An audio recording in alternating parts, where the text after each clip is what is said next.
So weather-wise, the question I'm getting a lot of is, did this rain make a difference? Did the snow in the mountains make a difference in terms of our snowpack deficit and in terms of our drought? The answer, yes and no. It's complicated. Let's start things off with where it did make a difference. In southeast Colorado, we picked up over 1.33 inches of rain in Pueblo yesterday alone. That broke a daily record. It was our wettest day in Pueblo since July the 20th, and it was our wettest May day since 2017. So a lot of water. Pueblo averages 9-10 inches of rain a year. This is about 13% of your average annual rainfall there in Pueblo. Now, we made up quite a bit of those rain deficits in Denver, Fort Collins, and Greeley, and Boulder. We're actually at a slight surplus now in terms of our year-to-date precipitation.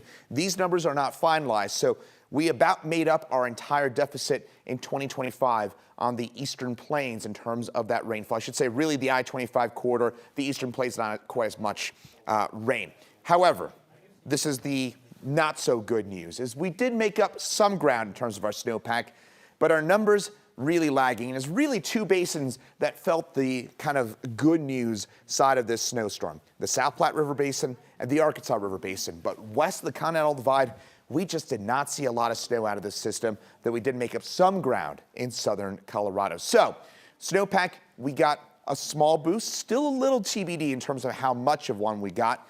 Meaningful rain for the Eastern Plains, I would say. On the Southeast Plains in particular, we really saw some beneficial rainfall and minimal headaches. So the good news about all this is we didn't have widespread severe weather or widespread flooding. We certainly had some headaches in the mountains in terms of travel, but overall, a good news storm system. Is this a drought buster-ish for us across the Eastern Plains?